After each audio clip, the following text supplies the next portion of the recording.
are back. What's going on, guys? Welcome to a special late night Tuesday night watch along. We're doing this one because I felt bad about missing Sunday night, and I kind of wanted to watch something with you guys. So I thought to myself, why don't we do a clash? We've never done a clash before. These are only 2-hour shows. So if we had to do it a little bit later on a different night, I thought a 2-hour show would be good. The only thing I didn't take into account is that we are going head to head currently with Dark Side of the Ring. That's airing, I believe, right now on Eddie Gilbert. I had already had plans to record that and watch it later with Elizabeth, and I didn't take that into account. So I'm sorry if I'm forcing you to choose between me and Dark Side of the Ring, but we are going to watch WCW Clash of the Champions 18. This is from January of 1992, and I'm glad that We Are Pro Wrestling is here, and you guys are dropping some facts about this show in the chat already. Apparently, start of the Dangerous Alliance. I wasn't aware of when that actually came together for the first time, but I did know it was 92.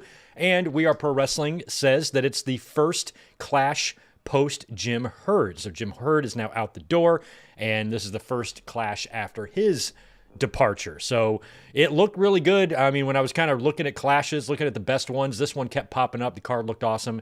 And like I said, just 2-hour show, but looks like it's going to be a really good one and a fun little watch for us this evening.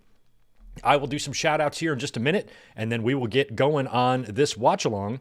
What you want to do is head over to your Peacock, search for Clash of Champions in the WCW section. That's how I did it anyway. And you're going to want to look for Season 5, Episode 1, Clash of the Champions 18. The runtime, according to Peacock, is 1 hour, 47 minutes, and 36 seconds. So you want to go find that, get yourself queued up, and we will all hit play together in just a couple of seconds. Once we do that, that timer right there will begin to run. So if you get a Peacock ad or anything like that that gives you any sort of interruption at all, you can just sync back up with the timer, and I have killed ads on this video as I do for every watch along that we do. This is presented ad-free, courtesy of GMW, because I don't want you guys to be bombarded with bullshit ads over here on the TubeU, since you're going to be having that on the Cock-P. So hopefully you guys have pulled it up. We're going to be hitting play here in just a second. Let me just do a couple of quick shout-outs, and we'll get rolling here. Melissa, Garrett, Osborne, Tatanani, Mike Rouse, We Are Pro Wrestling, Isaac, George Morris, Domo97. We got Ben Espinoza, It's Robert, Juliet, David Brown. George Morris has $5 for us. Thank you for that, my friend. Hey, Greg, how are you doing? How is Tito? I've never seen this one. How about Backlash 05, 06, 07, 08, 09? Sunday, we have done these. Haven't we done these yet? Or have we done these yet? No, I don't think we've done any of those. I think I got to look at the Backlashes, but I think we've done 04. The one with Foley and Orton, I want to say we might have done that one. But yeah, I got to check out some of those other ones. We'll try to squeeze in a Backlash for next week, or for this Sunday, excuse me, because the real Backlash is coming up the following week, and then we're going to be doing different watch-alongs. So we probably have time to squeeze in one Backlash for the season. So I'll give those a look at the ones we've done as opposed to the ones we haven't done, try to select one, and if I can't select one, we'll throw up a poll over on YouTube to decide that. But either way, we got to decide it soon because Sunday is creeping up. All right, guys. Well, probably going to be a small audience tonight, which is totally fine. This just puts my mind at ease. I didn't give you guys a watch-along this week, and I wanted to give you a watch-along. So we're up here doing it. Even if it's just a handful of us, we're going to watch Clash of the Champions anyway. All right, so hopefully you guys have got your Peacocks all pulled up. I'm going to get my fingers ready on the timers. Angie Law, good to see you. Thanks for the 5. Can't stay up for the watch-along. Got to work in the morning. Y'all enjoy. Well, thanks for stopping in, Angie. Yeah, I guess it is 10 p.m. on the East Coast. It's only 7 o'clock here, and after this, I'm still going to eat dinner, wait for Elizabeth to come home at midnight, watch Dark Side of the Ring, and probably stay up till 4. So my night is just getting going. Angie, I will still be awake when you're waking up for work. But thank you for popping in, as always. I appreciate that, and make sure you're here Sunday night. We'll be here for a regular watch-along during our normal time. So those of you who have to get up early aren't screwed by my scheduling. Ooh, Juliet, was there a Backlash 98? When did Backlashes start? I don't think there was a Backlash 98, Juliet. The Backlash 98, I was at that one. It was called Unforgiven 98. I was there. And I'm pretty sure we watched it. I think we've watched Unforgiven 98. I was up there in the cheap seats that night in Greensboro. Met Ken Shamrock, Mark Marrow, Sable. Met a bunch of people. Saw Luna Vachon and Gangrel, I think, at the gas station and did a bunch of shit. It was a fun trip, but they didn't start Backlash until 99, as We Are Pro Wrestling pointed out. All right, so my fingers are queued up on my timer and my play button. We're going to go 3, 2, 1, play, all right? Just as usual. Here we go. 3, 2, 1, play. All right, success on my end. Obnoxious yuppie. He's an obnoxious yuppie.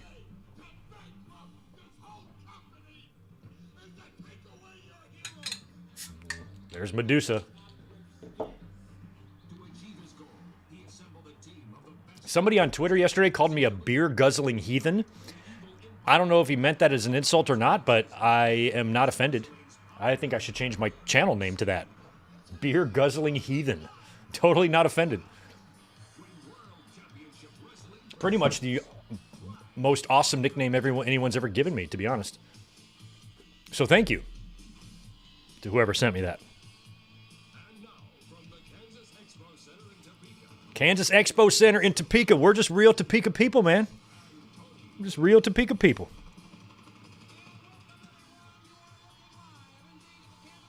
I'm a golden god.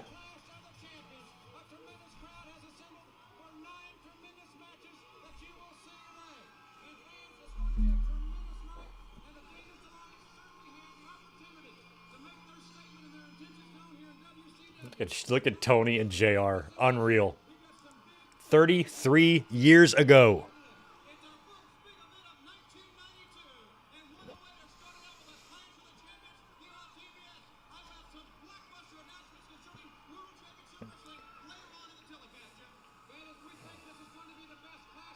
I love these clashes. I wouldn't like...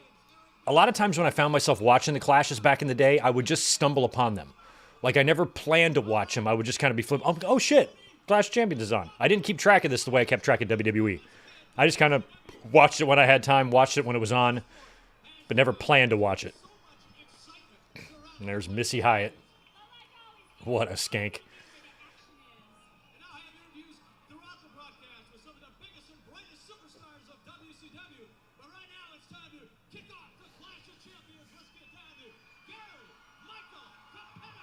Gary Michael Capetta.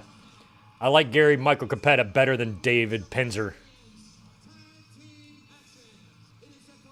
Dave Penzer responds to my tweets sometimes. You can tell he's very, very anti-AEW. He's like Jimmy Corderas. Old angry farts. Trying to grift and sucking at it. Look at Harley. Look at that suit. So they got... So it's Vader with Harley. We know that, but Hughes is with them too. Mr. Hughes, I swear, had 2 stints in WWE, 2 stints in WCW.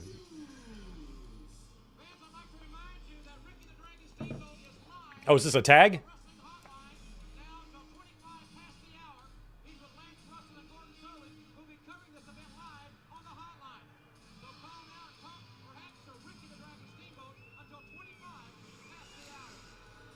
Nice, they got the hotline going on, apparently. I definitely did not watch this the night that it aired on January 21st, 1992. I don't know what I would have been doing that night. I have no idea what I was doing at this very moment when Vader's in the ring. I'd like to know what I was doing. I wasn't working yet. Except for the college football games, I was doing those, selling concessions, but I didn't have a job. So I was probably at home. So this is Curtis Hughes and Vader versus the Steiners. So we got both Steiners are still with us. JR and Tony Schiavone on the call. Both are currently working for the same company.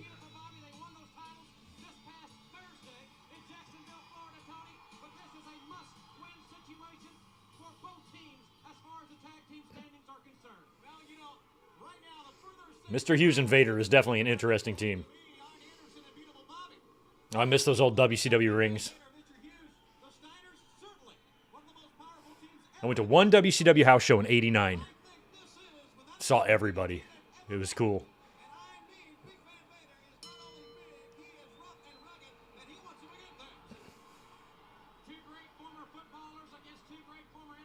Yeah, good point, JR. 2 football players against 2 amateur wrestlers.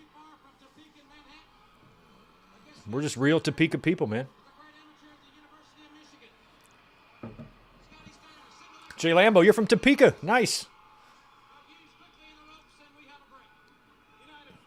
Sometimes I think Topeka, Kansas and Tupelo, Mississippi are cousins. Nobody says Tupelo the way Kevin Nash says Tupelo. Tupelo, Mississippi.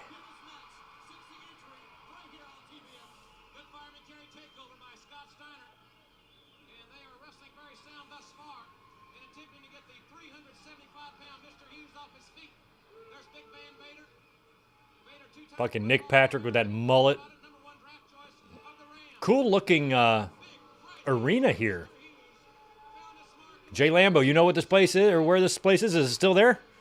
The Expo Center?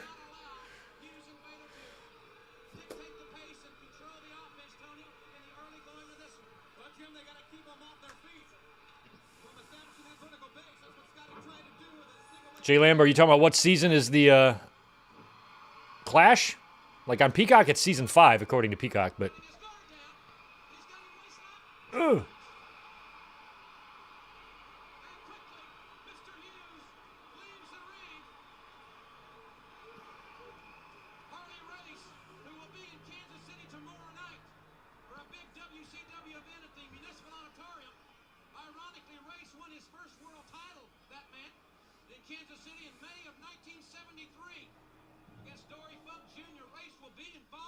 Damn, that's crazy that Race's first title win was 20 years prior to this. Wow. 50 years ago.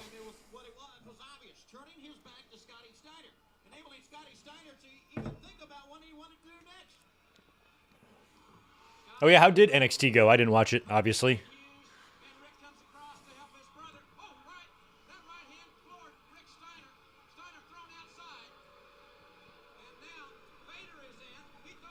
Oh, thanks for that $2, Ryan. I knew that there was a Saturday Night's Main Event in May, so I guess it's Memorial Weekend, huh? I might have to miss that one. I'll be here for Backlash, but I don't think I can take off a Memorial Weekend night just to watch Saturday Night's Main Event.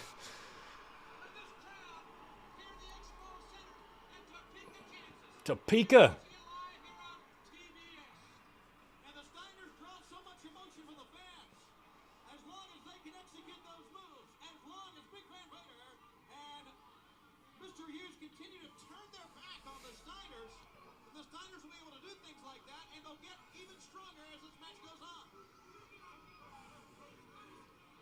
Mr. Hughes back in.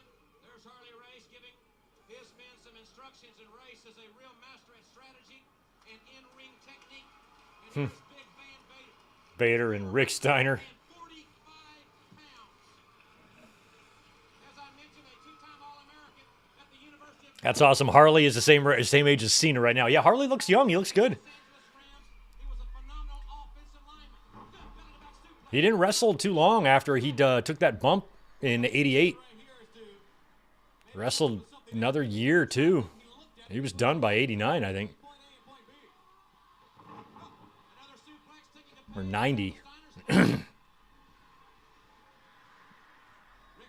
high school, all-stater in football and in wrestling.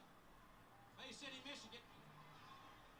Vader now slowing it down, using that power, that tremendous mass, with a great strength. Extending the arms in the military press, slamming Rick Steiner. Military press. But you notice how Rick is getting to his feet by himself. Oh, it's the Stormont Vale Center. Okay, is it still open? Taking a lot of big blows. Vader, all 445, planning Yeah, it says so. corner. 10,000 capacity. Opened in '87, so it just had opened 5 years prior to this. Dangerous alliance, and I know There's a phone number if we want to call it. Bobby and Arn Anderson. They're the homes of the Kansas City Scouts and the Kansas Coyotes. Oh, I love Steiner lines.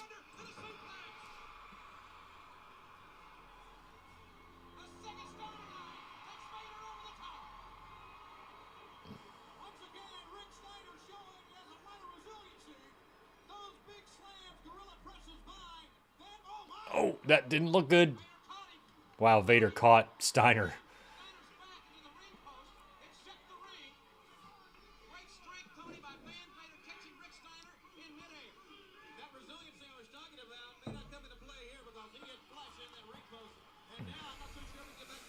Yeah, WWE was in where were they? They were in Kansas City last night, weren't they? This is Topeka, but I think they were in Kansas City last night. And I don't think they were in Kemper Arena. Is Kemper closed now? That's good. WWE would go back there for a few years after Owen died. It was always just really weird every time they were in that building. Colorado, Michigan, and Kansas State. Vader now.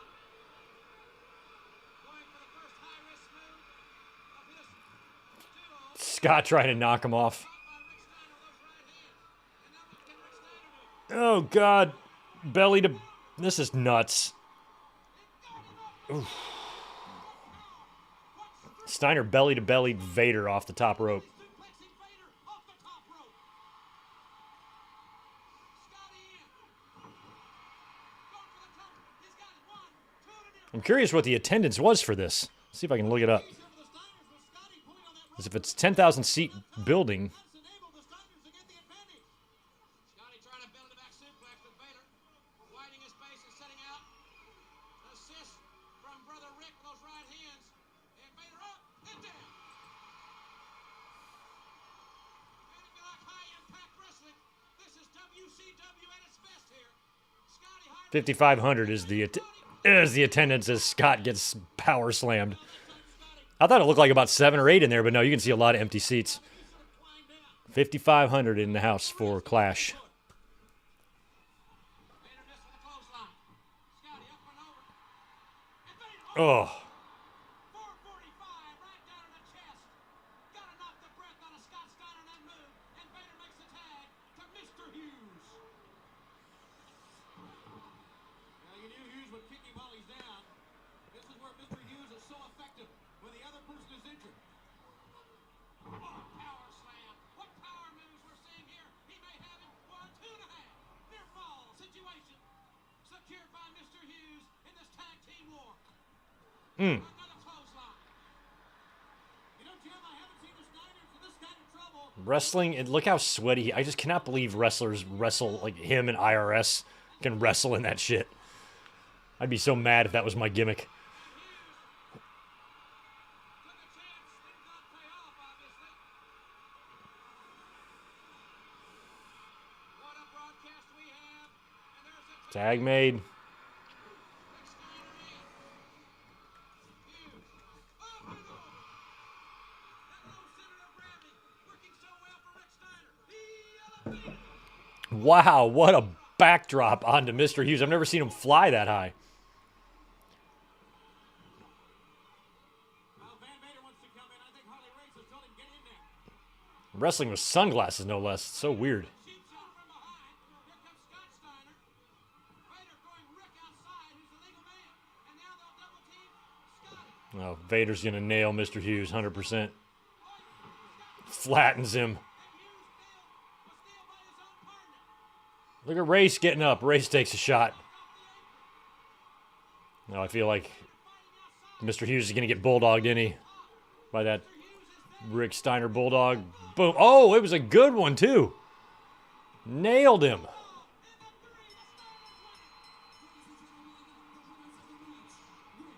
And I think by the end of the year, or about a year from now, Hughes would be in WWE. Because he was there in 93. Tony, as we take another look at some of the high-impact moves we just witnessed. I tell you what, Jim, one of the keys to this match was the time between point-to-point and execution. The Steiners wasted no time. God, that is just an unbelievable... Come back with something else immediately. And then this. Those belly-to-bellies are just nuts. And Rick, tremendous elevation from the corner. And the Steiners deserve it. They continue to move up the ladder in tag team rankings. Steiner brothers looking for the world title. Hughes kicked out right at the end. Yo, what's up, K-Dogs, Kennel? Happy late Tuesday night. We're just here hanging out, watching some Clash of the Champions. Just like 30 of us. Just for funsies.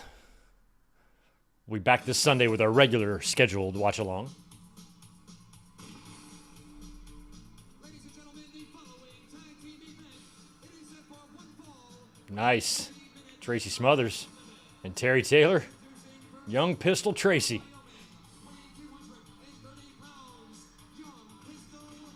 I like the little gunshots going off.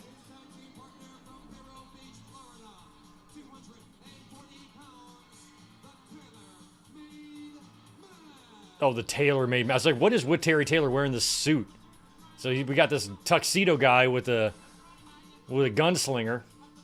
This feels like dubbed music or something. Maybe not. It actually probably is the real music.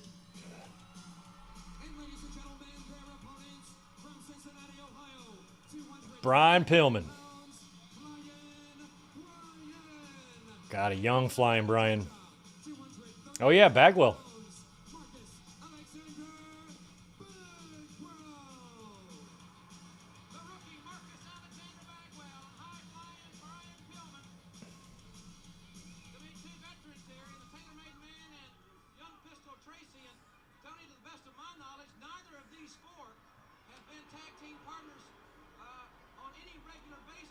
Yeah, because Terry Taylor and Tracy Smothers definitely seems like an odd team.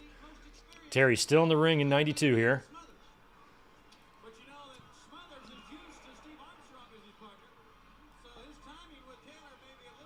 Pillman and Taylor, that's kind of cool.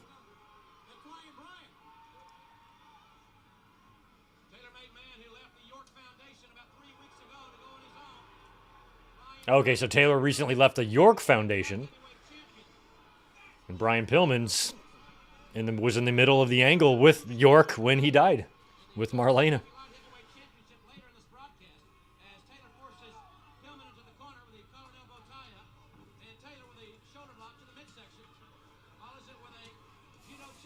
Nice. Thanks for stopping in, Kevin.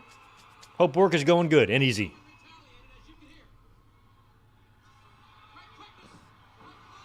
Yes, we had the father of Braun Breaker in the last match. We got the father of Lexus King in this one.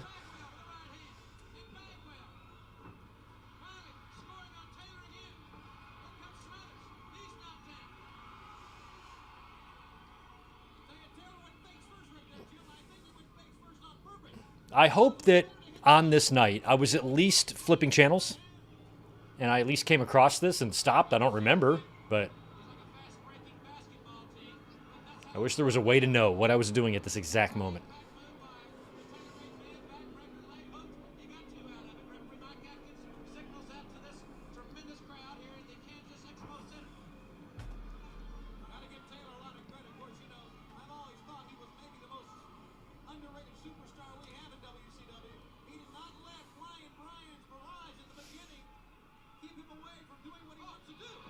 Ooh. Brian in those early days, the Flying Brian days, he was pretty raw. Like, he was doing high-flying moves that not a lot of guys were doing, to be honest, but they weren't with a ton of finesse. They just had, like, athleticism to them. Like, he had leaping ability. He could jump. You know, that looked great, that clothesline, but he was largely just kind of going with it. Sometimes I thought he would just leap off the top rope and hope for the best, but he was so good. Oh, man.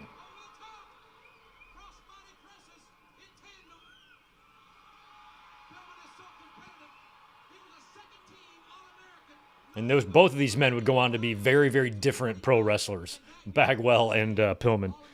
Very different characters. Along with Smothers.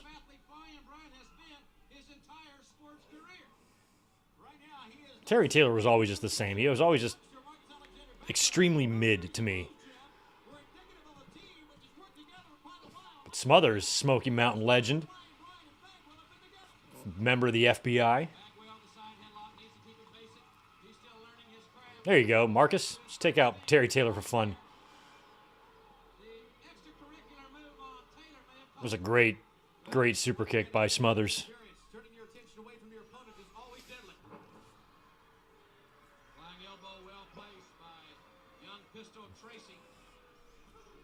You were in preschool, Michael Cuomo? Yeah, this would have been I would be in my freshman year because I started high school in the fall of '91. So I'd be just starting my freshman year.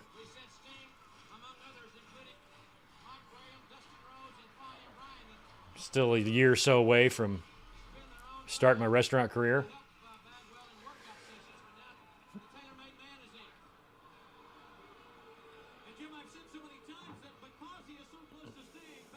Nice little Mr. Perfect snap mare neck breaker thing there.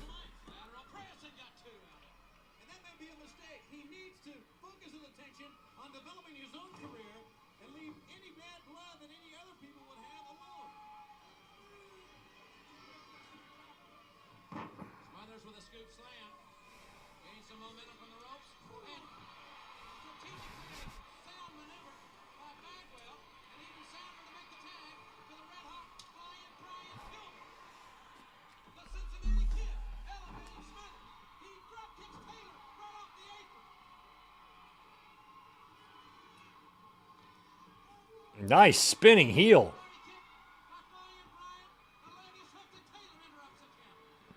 They're in weird. Okay, I thought they were in weird corners for a minute, but no, they're not. They're on opposite sides.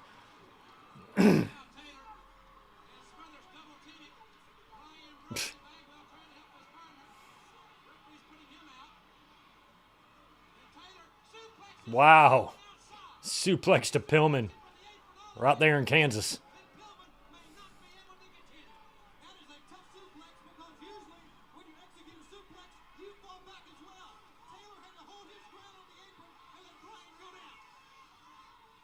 Thank you for that, Tony.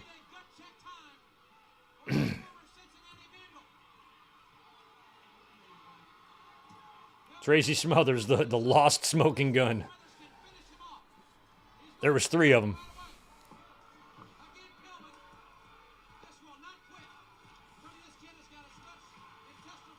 Bart, Billy, and Tracy, the guns.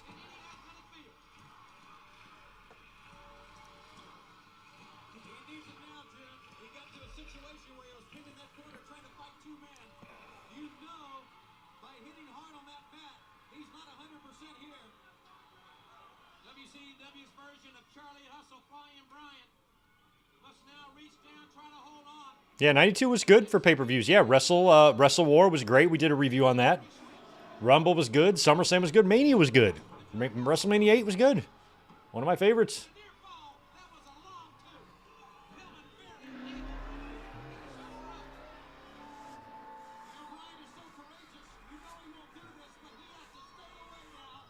Plus, it's the year Bret Hart won his first WWE title.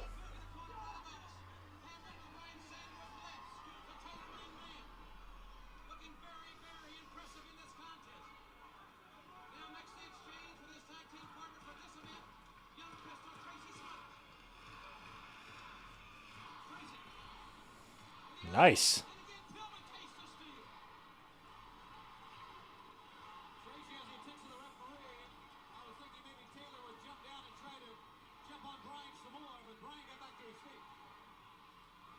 There's another one. Diving clothesline. Tag, you right there. There you go. Tag to Marcus. Haymakers.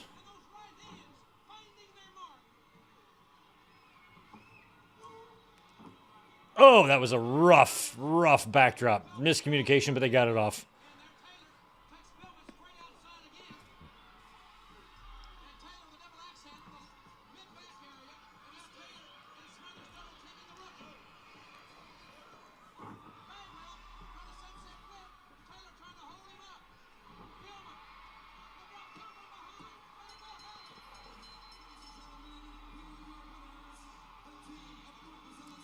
Those type of tag matches were pretty typical in WCW. Like, fans, look at the fans. Look at the fans. Tag matches were fun and exciting in WCW. There's something about them.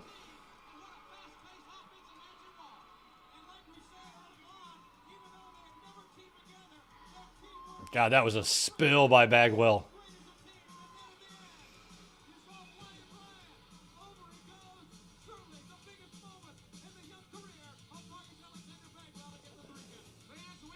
Good job, Marcus Alexander Bagwell.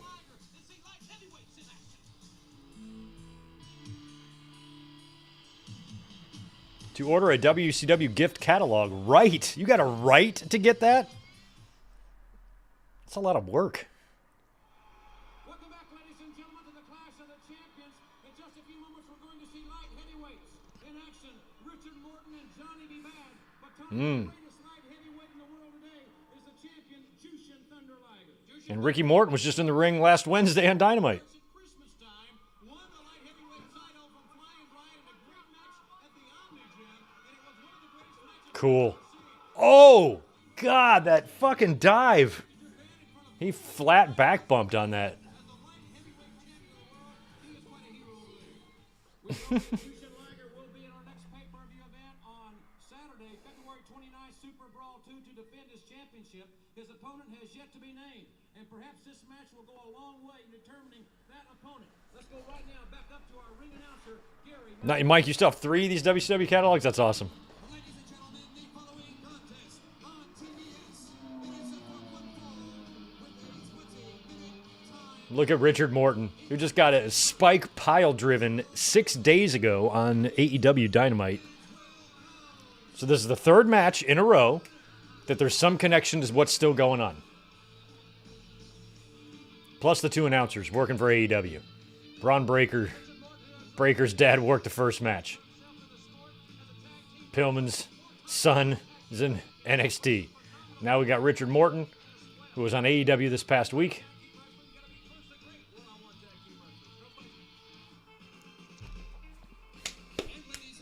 There's Johnny B. Look at him. He's so little Richardy here.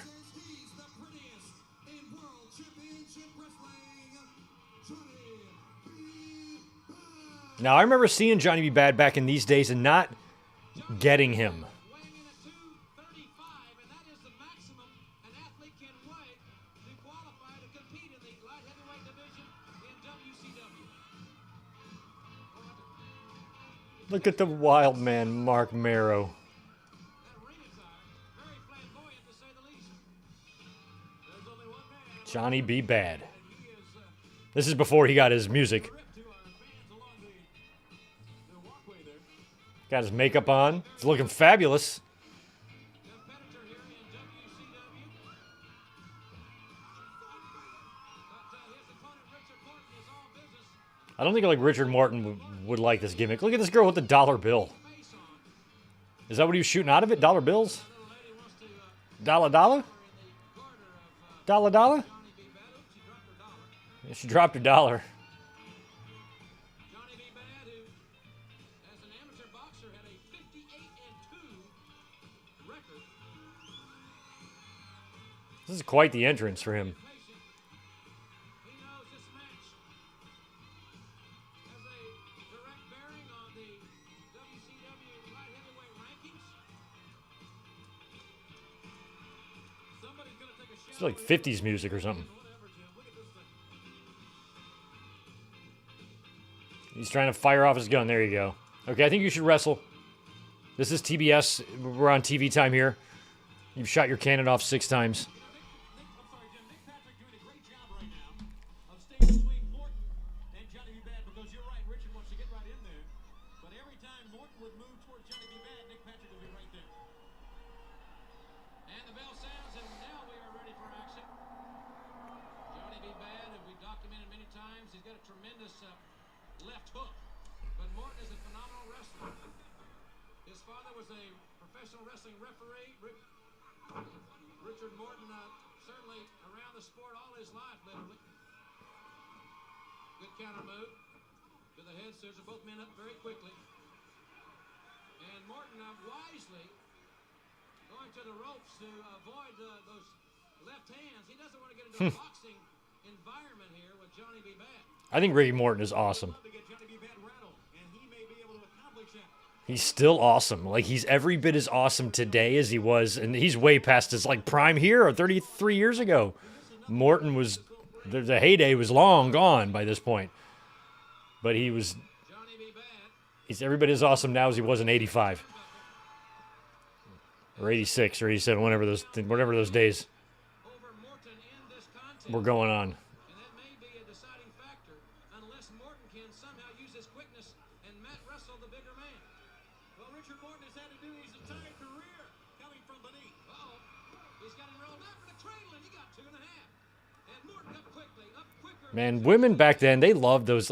Like, Ricky Morton, I never thought was like, even before this, was like an attractive dude, but women were all about the Rock and Roll Express. He's got that hair. It's like Rod Stewart. You know, I always laughed at Rod Stewart. I used to remember so many women in the 80s, like, he's so sexy. And I'm like, he weighs 85 goddamn pounds. He's got the tiniest little arms. He looks like a little girl. Like, what's so sexy about him? Just as long. Perhaps hit it by Flying Brian. And right there, Morton taking Johnny B.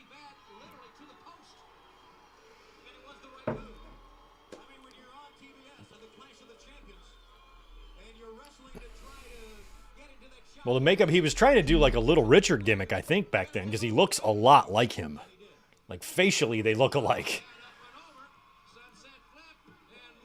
It's the same thing. It's the same reason why Rob Van Dam has the name Rob Van Dam. He looks like Jean-Claude Van Damme facially.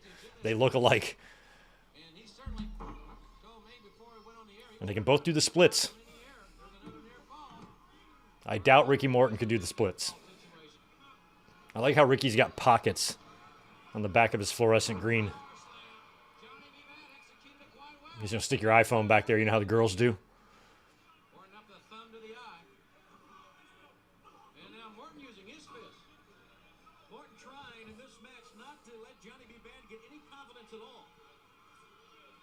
People are going to be looking at pictures of us thousands of years in the future being like, what's with the square thing in every woman's back pocket? What's the square thing in every woman's ass? Or the rectangle thing, I should say. I need to learn my shapes. Test me. Throw me a shape. See if I know it.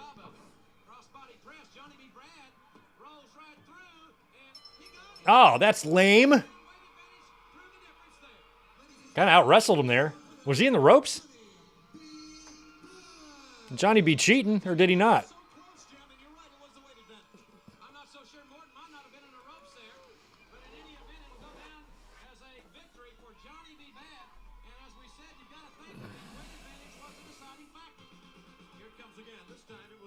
Like the music there, that Johnny B. Bad, it's like a knockoff of Rock Around the Clock.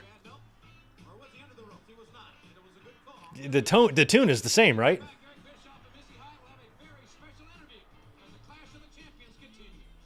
PN News will be rapping, apostrophe. You'll want to be clapping. Well, I'll be the judge of that.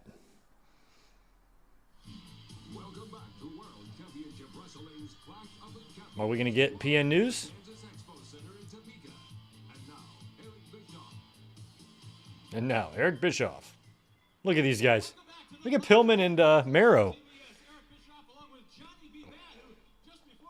Interesting that they both came into the WWE like at the same time. Handful of weeks apart, right?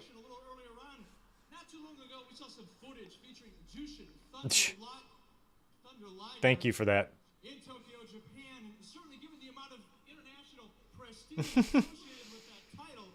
I didn't realize Johnny B. Bad was such a menace.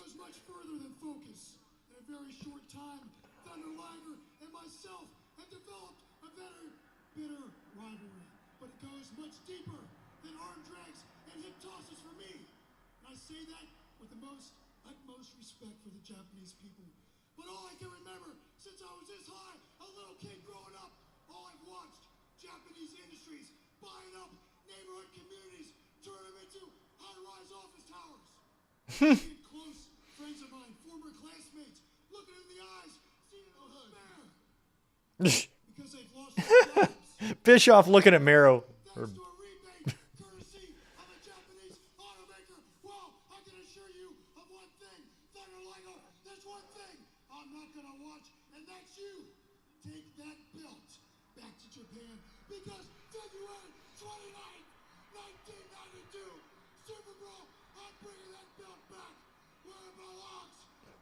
Okay, help me out. Does Pillman get the belt back at Super Brawl? Because he is pissed at whatever's going on in Japan.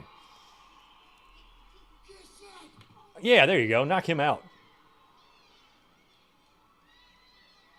Yeah, you were kind of annoying, Johnny B. I'd have knocked you out too. Ooh, we got a motorcycle. I can hear it. Little motorbike? Nope. Oh, it's DDP. Check out this guy. Good God, is what his gear says. He's got the hat. He's chewing gum. No cigar, no Kimberly. He looks terrible. DDP, you should try doing some yoga. Might slim you down a little bit. I have some DVDs I'll loan you.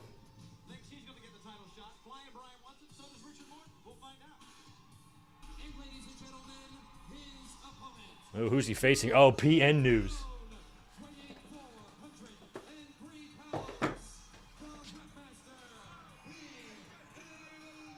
DDPY. I got it all.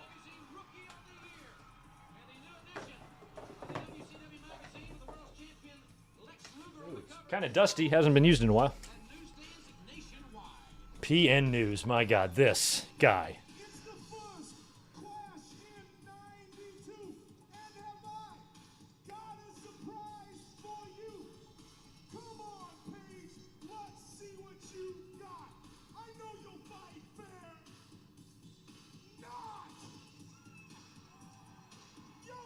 I'm embarrassed.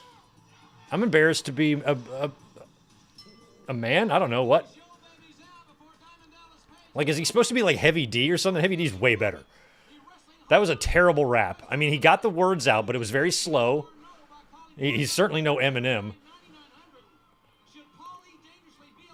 He's got that rat tail. I forgot we were saying not a lot in the early 90s, right? Not. Oh, my God. If you think Crash Out and In Your Feelings is bad, we had Not, and I forgot what else we had back then, but Not was a big one. I remember one of my friends learned about Not before anybody else did, and oh my God, he just was relentless with the knots.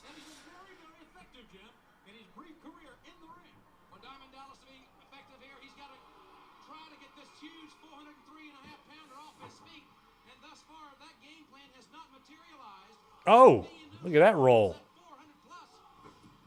That's the move you learn in bump school. That's the bump school move. He can use that as an offensive move when you're that big.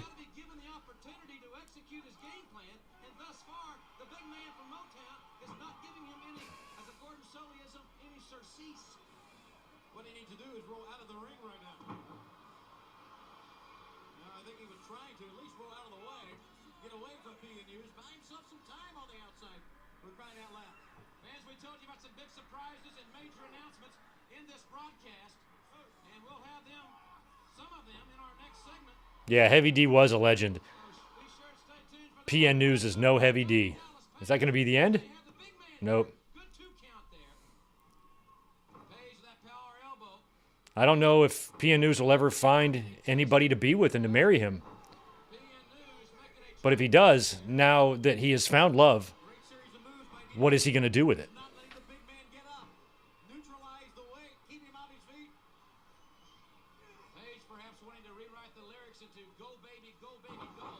Nice snap mare.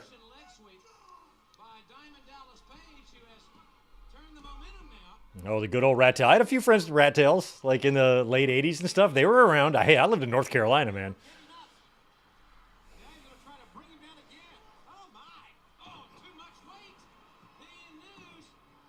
Them things were everywhere, them rat tails.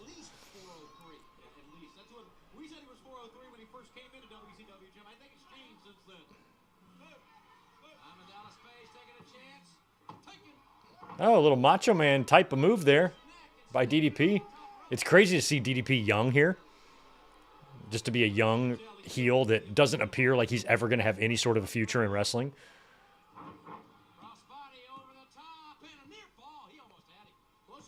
The NWO really helped make Page a star.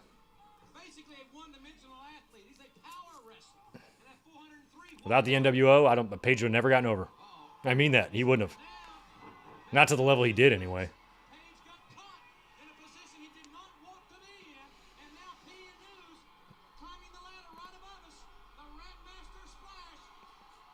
Ugh. PN News beats DDP. Was this music playing before the 3 count? What happened there? Oh, yeah. Give it to us, PN.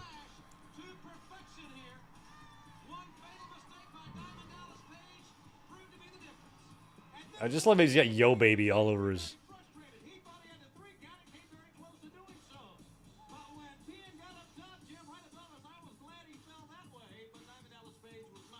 Boom, big tsunami splash there. Nice cleavage on PN News. What a rack on him. That splash was great. That splash was a tsunami. Top 10. Larry Zbyszko, number 10.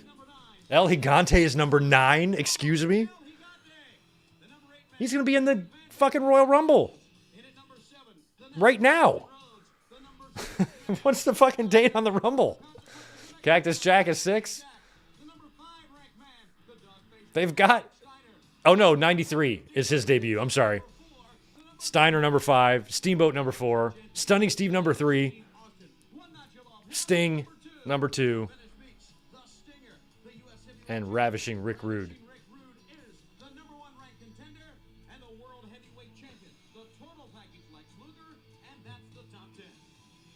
Okay, Luger's the champ, yep.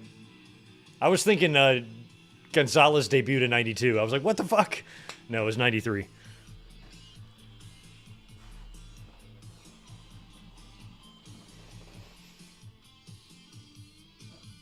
Hey, look, guys, surprising developments are up next. What do you think they'll be? I wonder how surprised we'll be.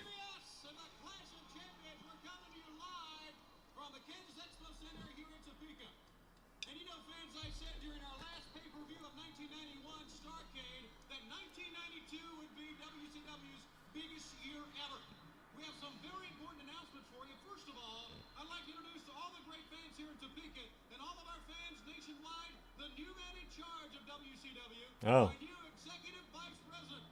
There's Jim Crockett right there. All right, K. Allen Fry, another executive VP.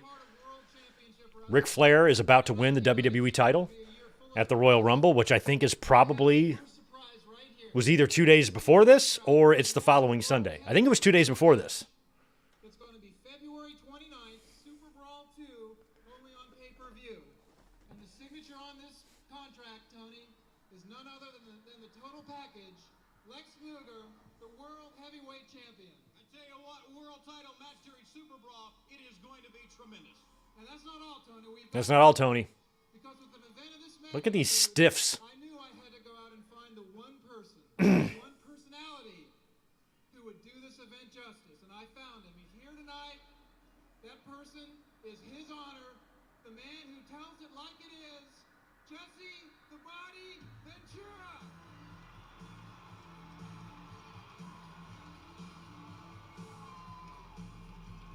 This is not Jesse's debut, is it? Maybe it is. I thought he was already here. Help me out with my timeline on that. I don't remember the first time I saw Jesse in WCW, but I definitely remember like doing a double take. I'm like, oh my God. Yeah. Okay, so this is his debut. WCW is the wrestling of the future. And Jesse the Body, Hey, these two guys called SummerSlam '89 together. the man who tells it like it is, will be the man at Super Brawl to broadcast it from start to finish. I'm pumped up. I've been out of wrestling far too long, and I'm back where I belong. Cool. So this is Jesse's debut. I did not know that was happening on this night. From here for the introduction. Okay, Mr. Fry, the main event, World Heavyweight title coming up at Super Brawl. Saturday, February 29th. Lex Luger, the champion, will defend against this man right here. Let's welcome Sting! Sting. Yeah. I missed the rampway. I love these days of WCW. Just loved it.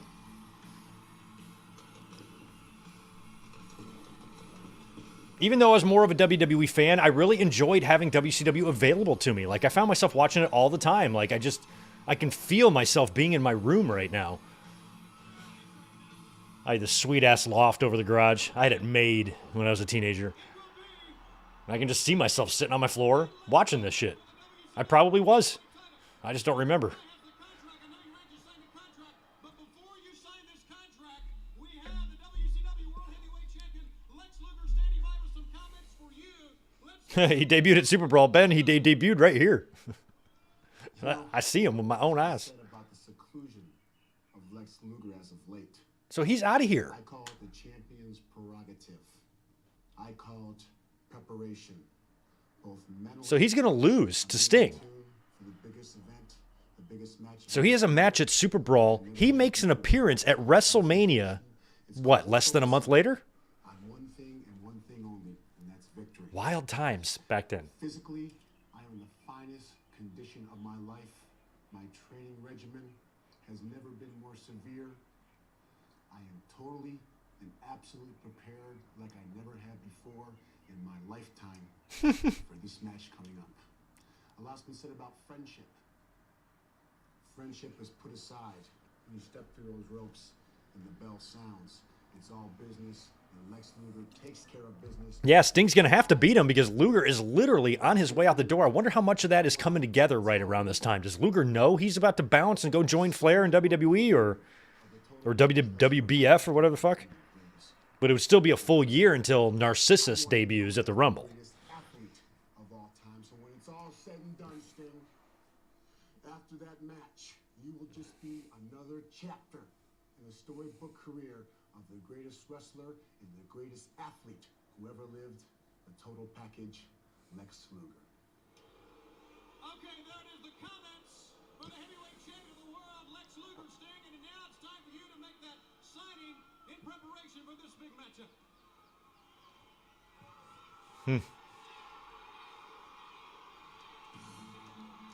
Oh, Luger signed it. I wish I could grab him right out of the screen now and do it right now.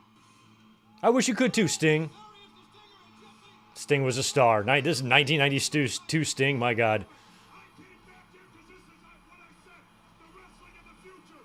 You got Sting, you got the total package, Lex Luger the champion, and you got Jesse the Body Ventura, who will be there from start to finish to broadcast. Jesse wore that gold thing at WrestleMania 5, I think. He wore that very same bandana at WrestleMania 5. February the 29th, Super Brawl. Or maybe it was not. After this word, It was one of them. Might have been WrestleMania 6. He wore that at one of the WrestleManias. Hey guys, next, Cactus Jack meets Heavy Metal. Apparently they've never met before, so they're going to meet. Probably a little small talk. And if they wind up getting along, they'll expand the friendship beyond that. But we'll see how this first meeting goes. Ladies and gentlemen, the following contest, it is set for one fall.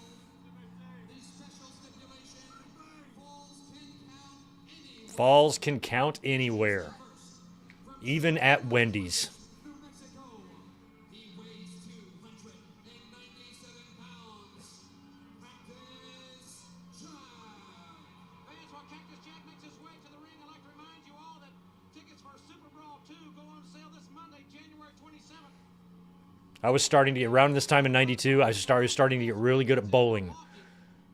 I was bowling a lot. I'd been bowling since I was 5, and now that I was getting a little older, a little stronger, I was starting to get real good around this time. I remember in 92, I was kicking ass.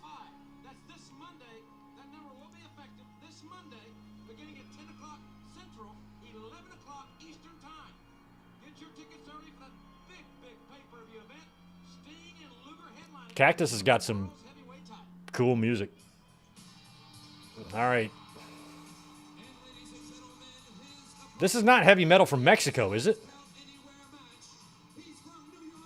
No. Was it Van Hammer?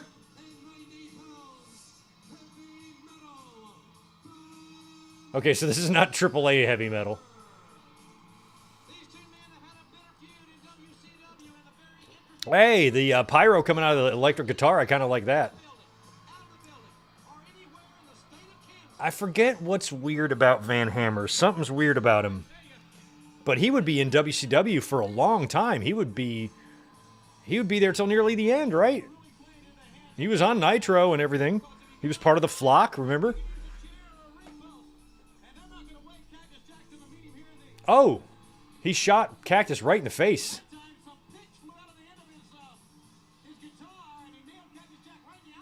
I'm surprised Van Hammer never did anything more. He's got a huge frame. Seems like somebody Vince would have loved. Oh, yeah. Can you take your pants off for me? I'd rather not. Please. I like the black and white, the cow print on Van Hammer. He's getting his ass kicked, Cactus. Come on. I feel like this is WCW's test. Van Hammer. They had a test too. His name was Van Hammer. I think WWE's version was better. Irish maneuver. He came to him too many times against Cactus Jack. Cactus going for the cover here, and he got two. He said that Hammer's going to try to end this one early, and that's exactly what he was trying to do. But no, Cactus Jack is rolled back into this one. Cactus with a clothesline. They both go up and over and disappear. Yeah, I like Van Halen. I even kind of like Van Hagar. Remember, the falls count. I don't like them as much as Van Halen, but I don't hate Van Hagar. Like a lot of people do. Patrick assigned this contest. Cactus Jack with a very evil gleam in his eye earlier today when I attempted to converse with him about this matchup. He's moving the mats, those thin mats. Just one mat. The same shit you take a tumble on in gym class in school.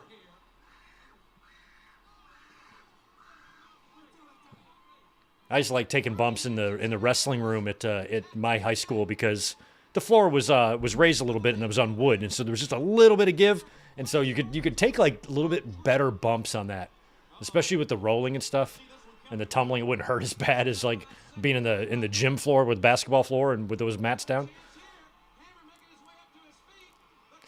Jesus Christ, Mick. He sunset flips off the top. He purposely moves the mat so he can sunset flip on top of it.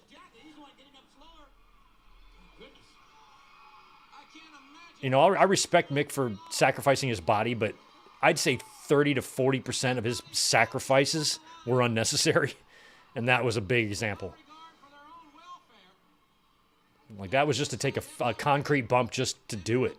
And you're delivering an offensive move, but you take all the punishment.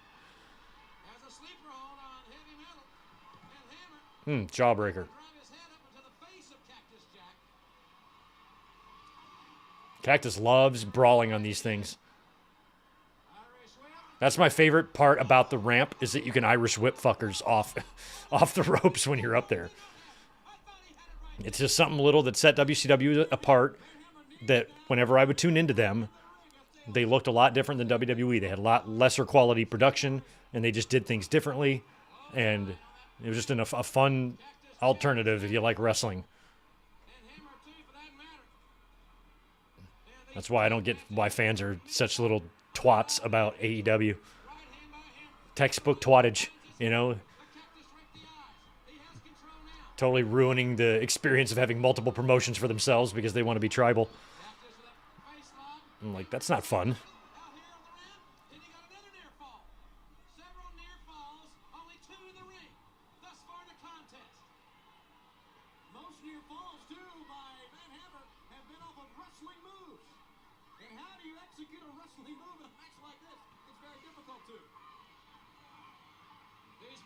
Because when I would watch back in these days, I didn't watch WCW and I didn't recognize them in my head as like a threat to WWE. I just recognized them as another wrestling show. That's all it was to me. So I'm like, it's just another wrestling show. Ugh. That's concrete bump number 2 by Cactus there. That was more of like a hip toss into it.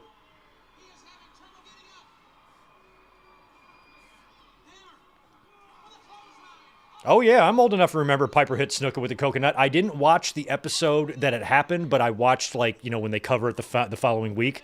So I don't know how many weeks after it happened that I saw it, but I remember watching it as a kid and seeing the replay a lot and really hating Piper.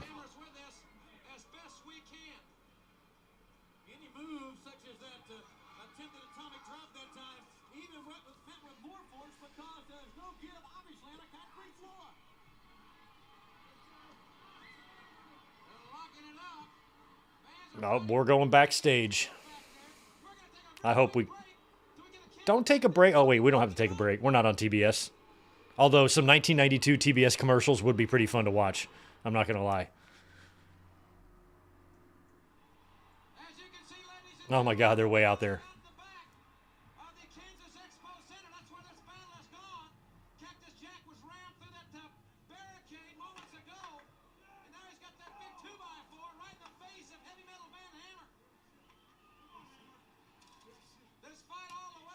Nope, we've lost the feed. Nope, it's back. Oh, cone to the head. Cone head. Yeah, they're about to be. Are those cows? Do we have cows? Do we have cows? Well, we're in Kansas. I guess that's not that surprising, but just fucking cows chilling? Or bulls or whatever they are? Did JR just call him MC Hammer?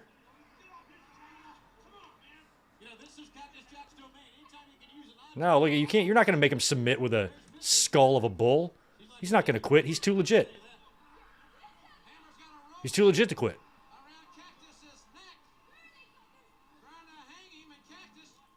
Nope, don't go in there with the cows. Don't scare those animals. I hope they horn one of you. Look at Missy Hyatt. Missy Hyatt, you're a terrible actress. Jesus, these poor... Who's that? It's Abdullah the Butcher dressed up as a cowboy entering the cow pen. Oh, this is just so great. A shovel again. What is it with Foley and those shovels? He's going to pin him in the dirt. Forget the earth. He's got the urge to pull his dick from the dirt. Good job, Cactus.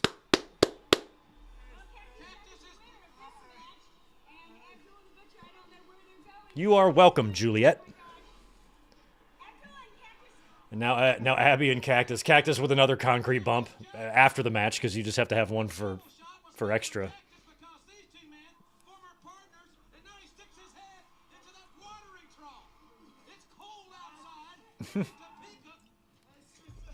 It's cold in Topeka.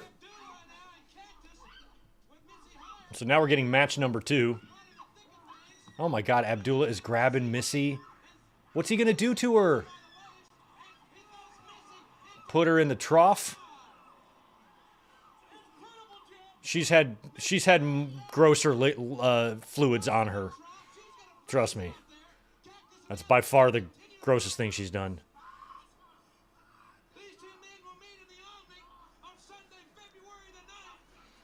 We have cows.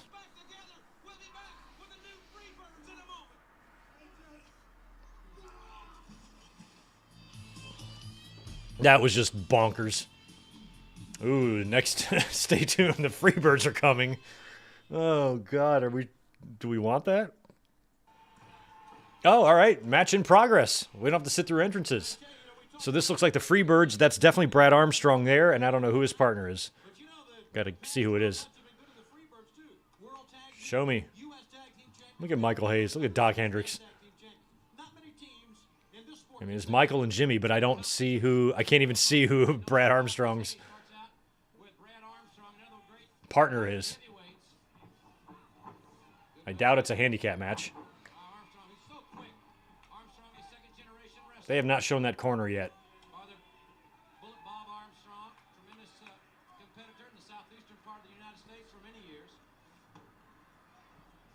Well, they probably couldn't play Bad Street, so that's probably why we didn't get those entrances. Oh, look at that roll-up by Hayes. Who is his fucking partner? I just see a pair of hands. Oh, is that Big Josh? That might be Big Josh. All I saw was some flannel. And if it's 92, yeah, it's probably Big Josh. What a random tag team match. The Freebirds against Brad Armstrong and Big Josh. Against Big Josh and medium-sized Brad. Oh, yeah, that's definitely Big Josh. Okay.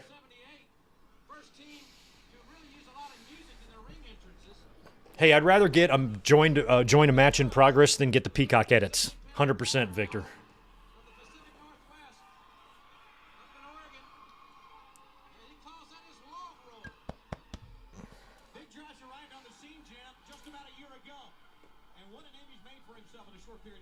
Oh, Bad Street isn't edited on Peacock. That's good. Maybe it's because Hayes owns it or something? I don't know. I have no idea. I cannot make heads or tails out of the music. situation in WWE. We're just a few months away from Josh becoming Doink here. He came in what, late 92. So he'd be finishing up with WCW here soon. Yes, Big Josh is Doink, Mike Rouser. He was the first Doink anyway. And there was, I think by last count in the history books, I think there was 47 Doinks total. So Big Josh was the first.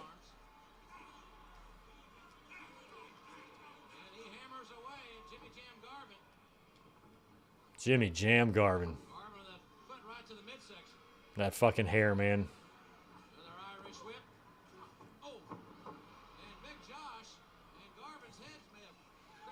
I really do miss the simplicity of just living in the South, watching wrestling. I mean, I really do.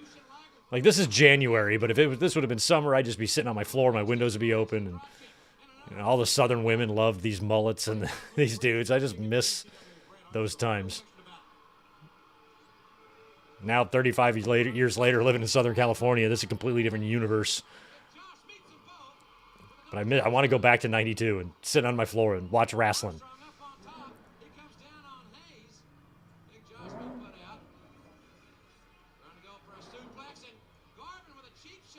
Oof. Is that going to be it? It is. Win for the Freebirds on the Clash.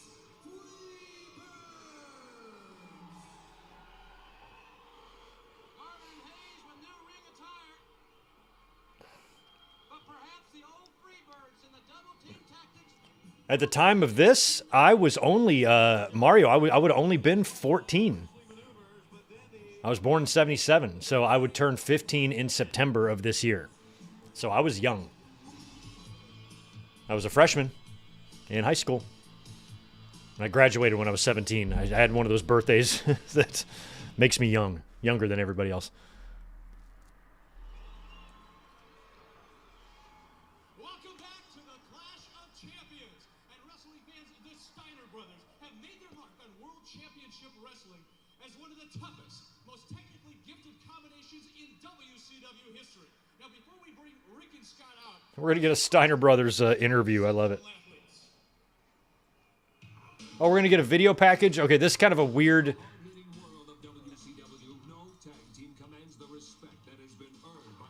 a weird order to do these things in. We just saw the Steiner Brothers in action. They won.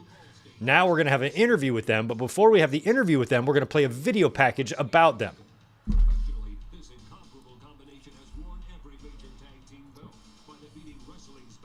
You should have had the video package and the interview first, then the match.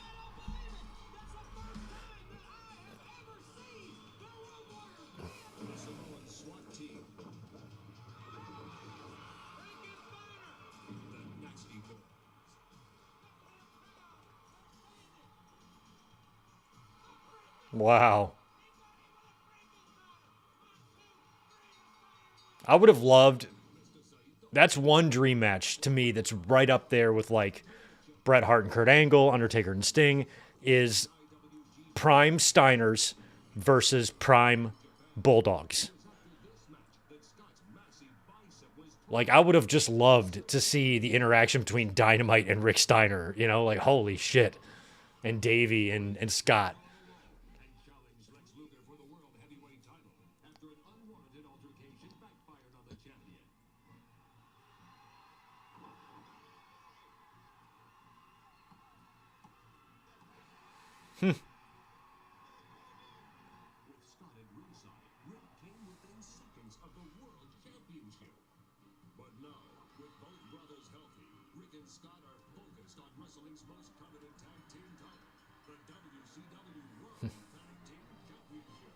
All right, quite the video package there from this B-team production company that WCW had in-house there. They could not compete with WWE on that level at any time period in their existence. They looked rinky-dink and low rent. Even during the NWO's peak. It looked like no effort whatsoever was put into production on the video package end of things. And WWE just killed them in that department. Well, you see, Eric, it goes like this. Someone came into my brother's house and stole something very precious, very something that meant very much to us. Are you okay, Rick Steiner? And get law and order. Me and my brother have our own duty to take care of justice. You guys, No, Greg, he was born right on top of a skull. nobody ever beat us for him. And we coming after you two, Iron Anderson. Are we sure that Braun Breaker is not Rick Steiner's kid? Was there some sort of tomfoolery going on with the spouses there that we don't like? How is he his son and not his? And Breaker's probably not even born. How many years ago was this? 30? 3? Yeah, he's not born. And just like Alice Cooper used to say about, that is now our motto. When we step in the ring, it's no more Mr. Nice Guy. We'll come at you with bad intentions. Good. From the Steiner brothers, fans will be back with more action from the Clash of Champions right after this break. I always did like the Steiners. I was a big fan of like the Hearts and the Bulldogs back in the day, and so a team like the Steiners coming around in the '90s, I was really happy when they went to WWE, and they would go to WWE too, right? Following year. Welcome back to World Championship Wrestling's Clash of the Champions, where the evil power of the Dangerous Alliance will be tested by the best and the brightest of WCW in two titanic tag. That's right. It's Steamboat and Sting, I think, against Austin. I was having trouble remembering the main event. Austin and Rude. On the Clash of the Champions, it is set for one fall with a 15-minute time limit. Introducing first, from Atlanta, Georgia, he weighs 239 pounds. Ladies and gentlemen, Thomas Wick, Oh, Tommy Rich. I'm like, who is this? formerly of the York Foundation, world champion in 1980. Is this the Widowmaker? He looks like the Widowmaker. He talked to his opponent, who seems to be perhaps even more rugged and more nasty than Rich. He's very big, and it's going to be his first appearance ever in WCW, and I'm surprised by the confidence This music. by his opponent. Like WWE would have Jim Johnson whip up something way better. Hey Jim, head into the kitchen. Just whip up something for Tommy Rich. Oh, yes. I forgot Vinnie Vegas is on this show. This is what his gimmick should have always been. Should have never stopped being Vinnie Vegas. This is what got him the job. It'd be what, a year and a half later? About some of his favorite offensive maneuvers and what's up? Something called the snake eyes. Got my curiosity aroused. Well, he says his favorite maneuver is what is called snake eyes. And I asked him to explain what snake eyes was. He's so big. Just a weird gimmick. Vinnie Vegas. Who am I to talk to a 7-foot guy and try to prod him into telling me what's going on? I guess I don't even hate the name. I could totally see a name like Vinnie Vegas becoming a major star in wrestling.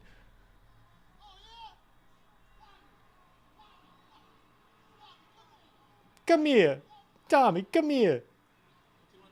Does Tommy beat Vinnie Vegas? No.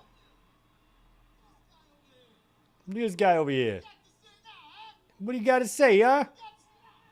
Oh, Well, Thomas Rich should have known better. The veteran this is terrible. This whole match is bad. returns on Sunday, February. Look at that. See, there's a move. That's not one of his 6 moves. Bulldog. You're right. It looks like a maitre d' from the Riviera. Or a bouncer. I tell you what, he's a big one. Started off Fucking Diesel, man. very dubiously against Rich. Short clothesline there, putting Thomas Rich on his back. Eric Bischoff's going to be talking to Paulie Dangerson a little bit later in the broadcast. Wait just a minute. Crazy he would leave, get over in WWE, and then come back for big money. Crazy. Snake eyes are rolling the dice here. Oh my gosh! He dropped Rich right across the top turnbuckle from 7 feet, and that's Oh, yeah, so Snake Eyes was his finish. your winner, Vinnie Vegas.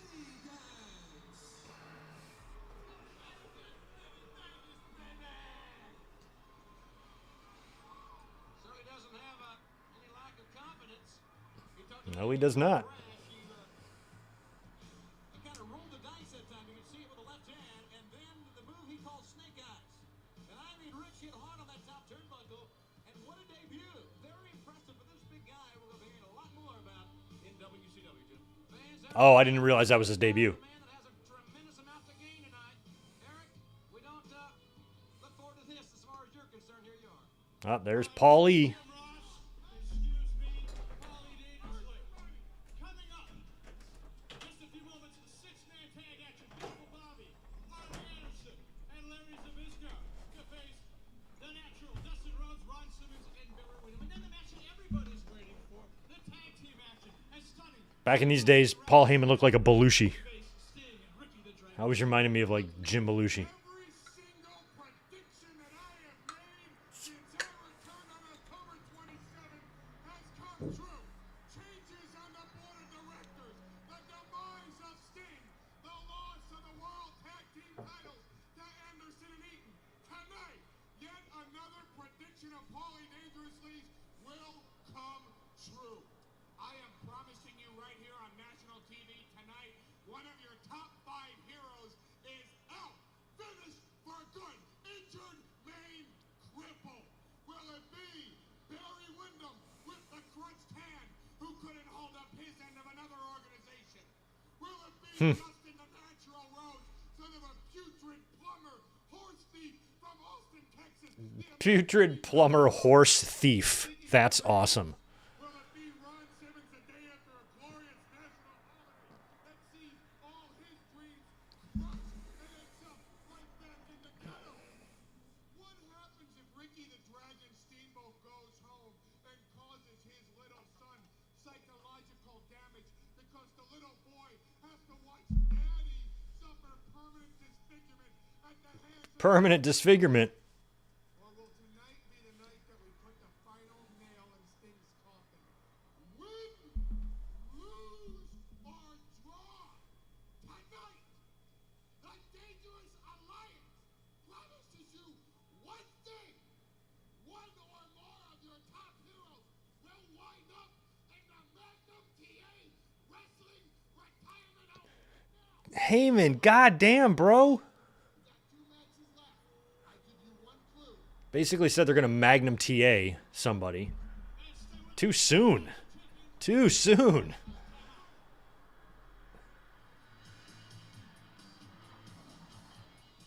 Up next, spectacular 6-man action. Sometimes you'll catch a typo in these. That's my favorite.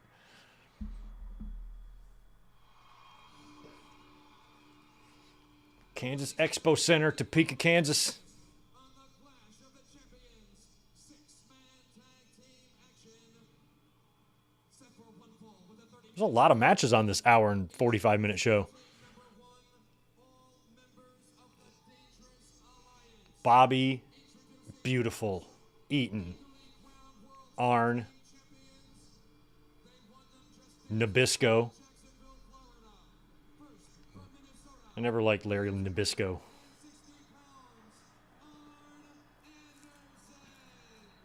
Bobby Eaton I loved.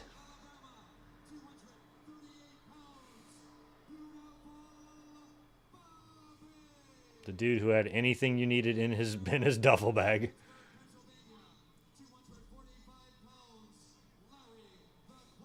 It's like, hey, Bobby, do you have any super glue, a wrench, and a banana? Oh, hell yeah. How many you need? 2 of each, if that'd be all right. Oh, hell yeah.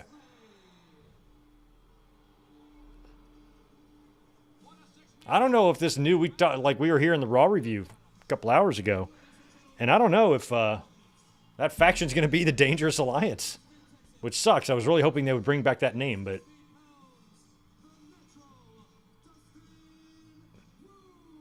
All right, so Dustin is one of the opponents. Oh, and Ron Simmons. And Barry Windham.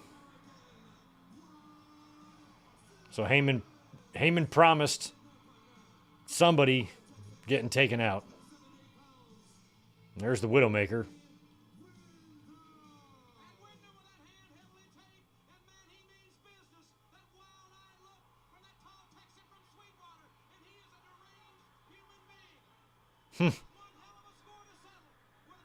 Look at this match. God damn, the legends in this thing, like literally. It's Arn and Eaton and Zbyszko and Simmons and Wyndham and Rhodes. With JR and Shivani on the call. That's a whole lot of Hall of Fame going on right here. Jesus. Almighty.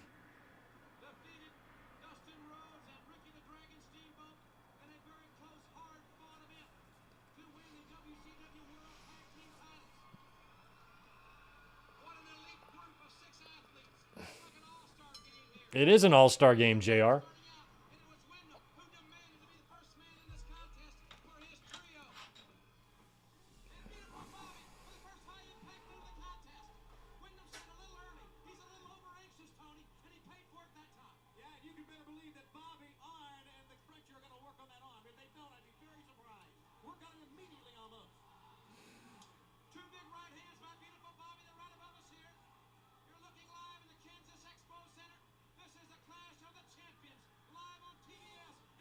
Bobby Eaton was the American El Dandy, one of the best fucking workers you'll ever find.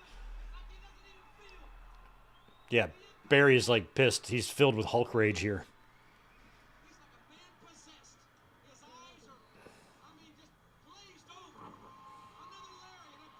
He's like a man possessed and his eyes are glazed over. Well, then he's high. He shouldn't have been cleared. Barry, are you high? Yeah? Look at that super play. Man, he was so good at those. He'd muscle you up himself. Oh, we got a triple figure four. Even Ron Simmons putting a figure four on.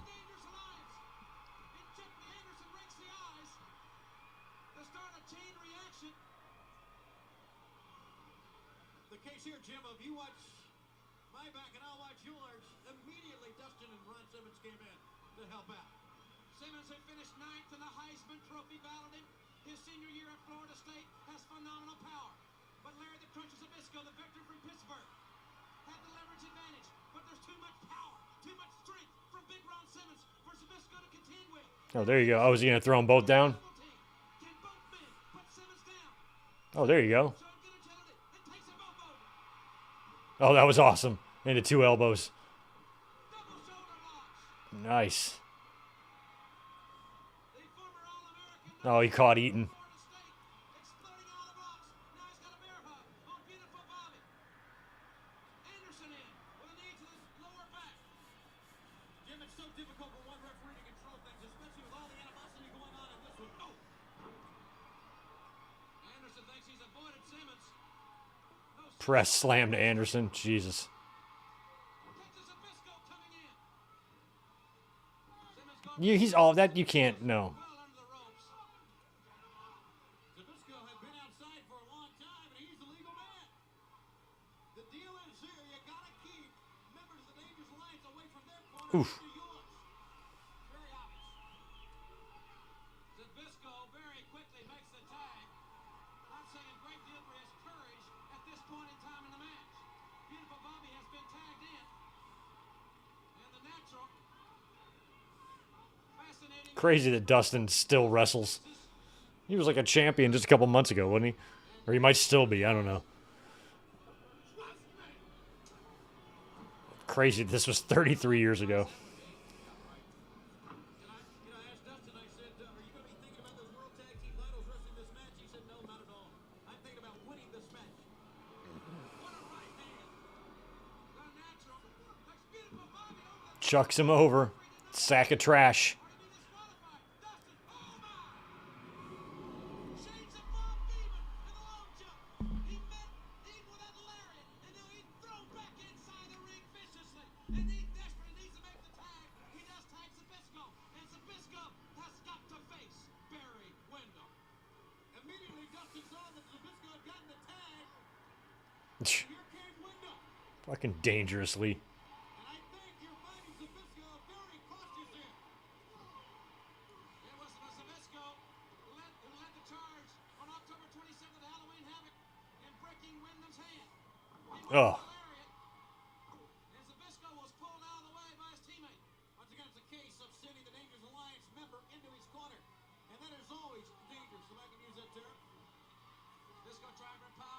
Counter with a back body drop by Barry Windham. Zbyszko rolling to the outside. He's hitting it. Another thing that I always loved and associated with WCW was Jim Ross calling. And so I loved when he came to WWE and like hearing him call like that Brett Perfect match at like King of the Ring that year. Like, this is crazy. I've never seen Windham with as much aggression, with much tenacity as we're seeing here, and he wants Zbyszko. That is so obvious.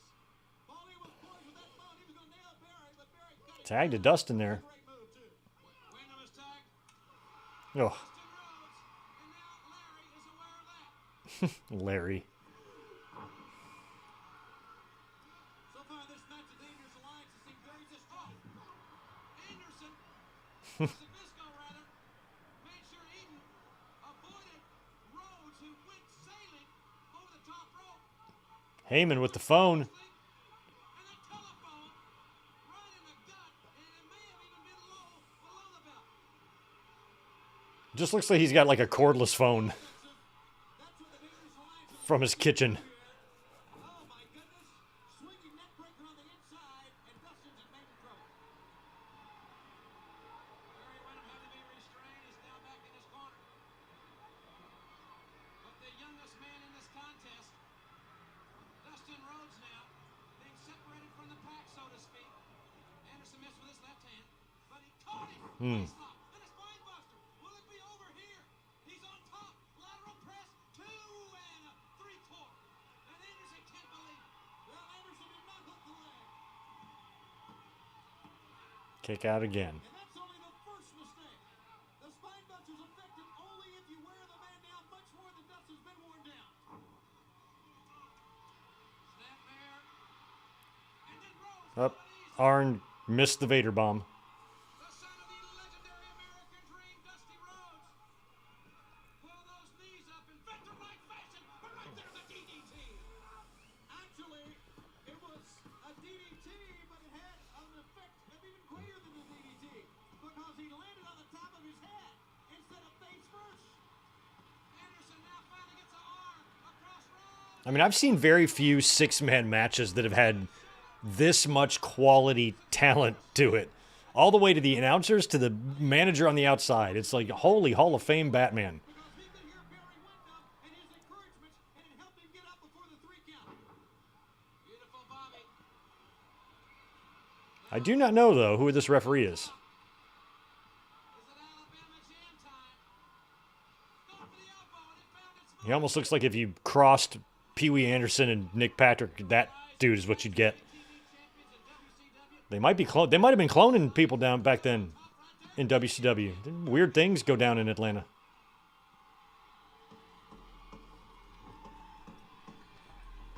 Dangerously has put together a real team of all-stars. And Dustin, Irish whipped into the corner. And beautiful Bobby. Like, what's the casting call for something like that? Do you have a mullet and a mustache and semi-decent knees? Want to be a referee? In a very uncomfortable position on the second turnbuckle, but he makes a tag. You know, the comments that Paulie made with Eric earlier on makes you wonder if they are out to win a match here, out to put somebody completely out of WCW, like Paulie said before the night is over. Dustin Rhodes in his big size 13 cowboy boots, right in the face of Arn Anderson. One thing I think they should have done back in these days is not have separate colored turnbuckle pads. Like, they got blue on 2 corners and yellow on the other 2. They should make those uniform. It always made it look like they were just throwing the rings together with whatever ropes they had laying around. A heavily wrapped hand touches Eden Valerian. The doctors have told Barry, we're not sure you should be wrestling.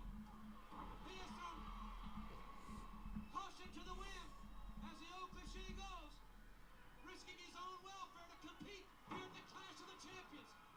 Back body drop and a lateral press, and in comes a cruncher. He's met with that right hand that has had to be reconstructed. And Anderson with a cheap shot. Well, it may be a cheap shot, but Oh, Simmons comes flying in. Anderson and Rhodes fighting on the outside. Bobby Eaton's going to go for his... Nope, I thought he was. Oh, Windham caught. Oh, that might be it. Bobby coming up the top. That hand was probably loaded. Yep. And the baby faces win. Too bad, Paul E.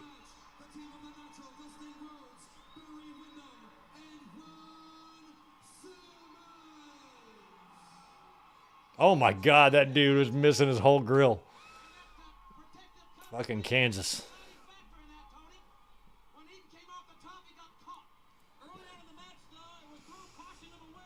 Yeah, you got to throw caution to the wind, man. That's what you got to do. You got some caution, just throw it. Right into the wind. Oh, there he is. He hits him with the loaded glove.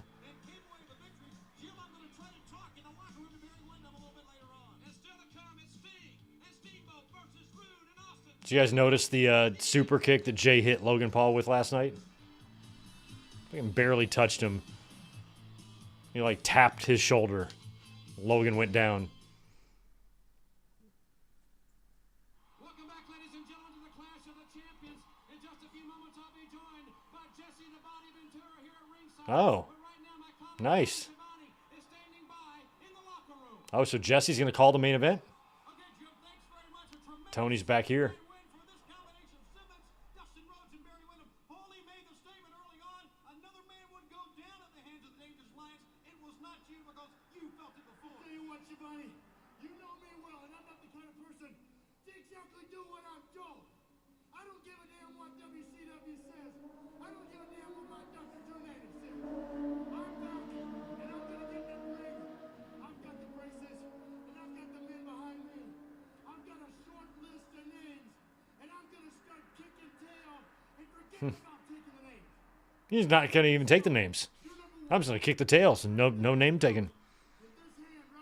I like to do it the other way. I get the name first, then I kick their ass, because I like to at least know whose ass I'm kicking. So I'm like, what's your name? And then they tell me, then I kick their ass. So I take names and kick ass. What order do you guys do it in? Thought I was through. It's not everybody that gets their hand slammed in a car door and then comes back. And Oh, yeah, the car door. Larry Zbyszko, you mark my words. The pain I felt is only a fraction, because I guarantee you, just as Paul Lee dangerously made the prediction that one man would fall tonight, and he hasn't as of yet, I predict that you and anyone involved with you is going to fall and be crippled and be out of this sport forever. Okay. Paulie wanted a award. He got one. Let's go back to ringside. Thank you, Schiavone. Thanks very much. Look at Jesse. Jesse and JR calling matches together. That's wild. Worlds colliding right here, big time. Like this visual to me, who was 14 at the time, is a mind-blowing thing to see. Jesse and WCW. Dangerously said that he was going to put someone out of action. It did not occur. And Jesse, man, he was always a big fan of Rick Rude and WWE. So now he gets a call. Careful. If I was Sting, I'd be even more careful because he has a championship match down the line. Fans, we're going to call the action in just a few moments. Our main event is still to come. We'll be back in just a moment right here live on TBS. Live on TBS. Sting and the Dragon meet the Danger. Or meet Danger. All right, it's time to meet Danger.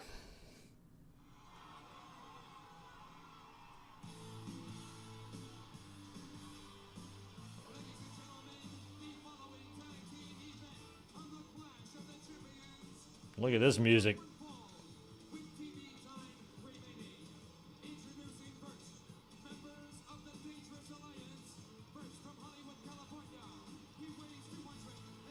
This is the television champion and the U.S. champion. Rick Rude, look at this Hall of Fame stud trio here.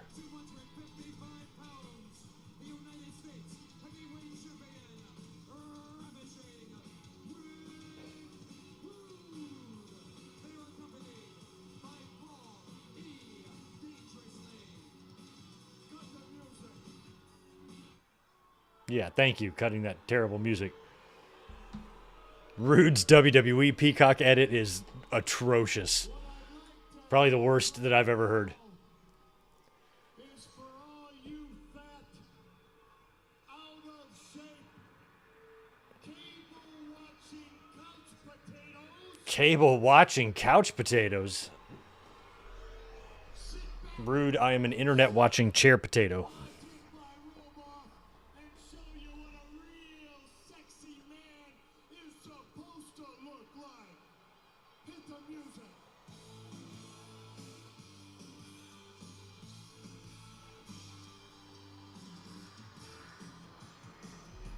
Oh, I love that he's got the title. He did that at WrestleMania 5.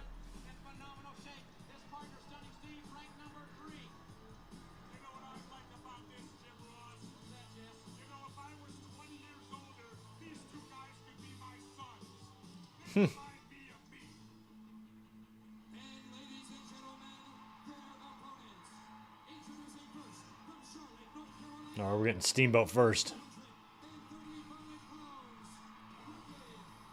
Oh no, Sting's behind him. And Sting. I like how they had to bill Sting from Venice Beach, California, too.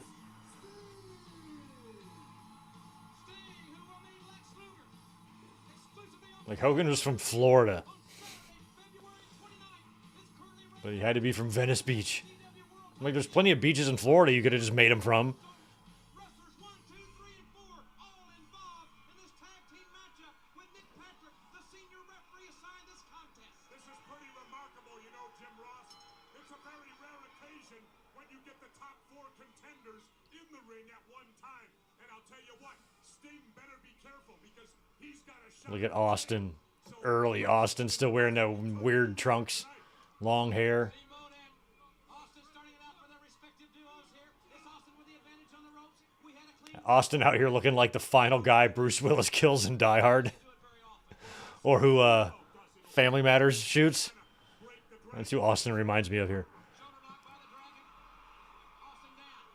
Austin from a great athletic family. His father played in the Cotton Bowl for Rice University. Great Southwest Conference football player, so he comes from good stock. Well, that must have been years ago. Rice University. Remember when Rice was in a bowl? Shh, I can't remember when Rice was in a bowl. Jesse. Steamboat in front. 3 right hands find their mark. The right above us, but Steamboat with the martial arts. Trying to fight back. Internet blow. Steamboat fighting out of the corner. Austin in trouble now. Steamboat with the martial arts. Saw an interesting news story.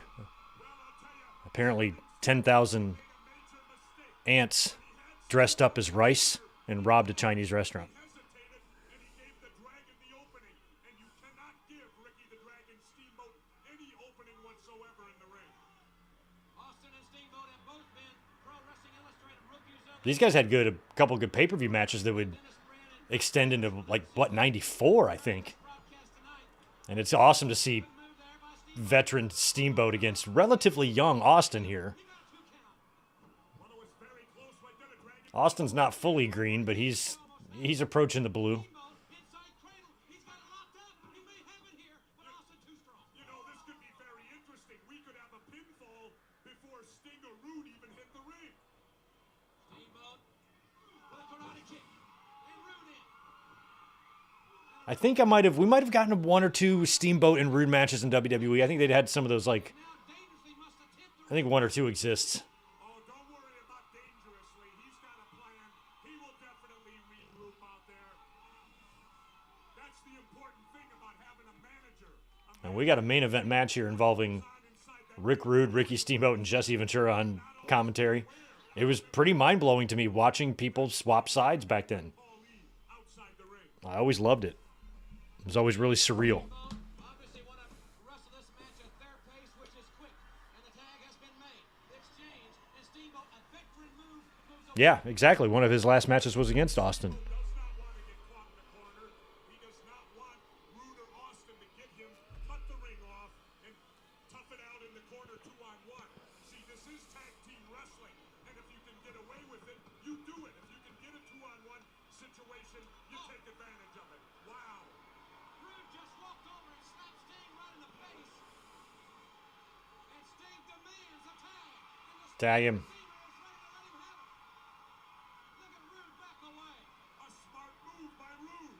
How do you figure that? How do I figure that? He's trying to entice Sting into the corner. If he gets him in the I corner, think Paulie's up there too. 2-on-1 situation they're looking for. As we ask you to vote on the poll,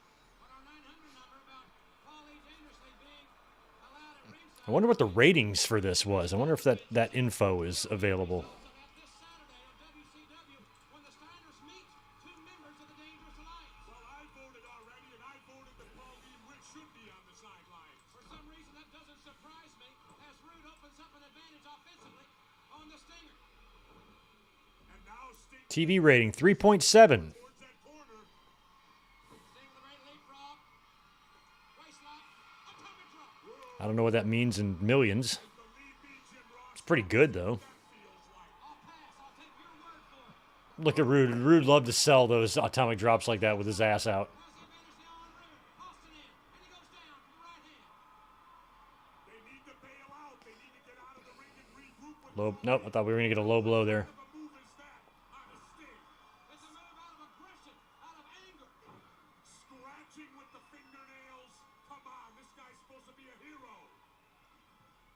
Sting with the Irish whip takes him with a lot of velocity to the corner on the far side of the ring. Boy, all four of these men are in magnificent physical condition.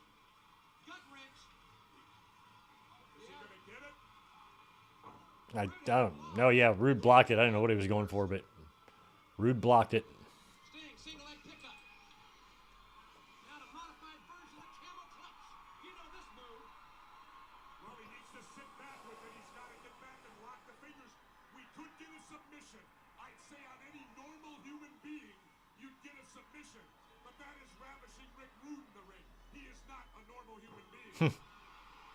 He's a genetic freak, and he's not normal. On the Stinger. Sting just did the Rude's hip swivel. Ravishing one. Right in Paul Blasphemy. Bailey's face. Oh, yeah, that's Nick Patrick, a very young Nick Patrick Yuppie from Scarsdale.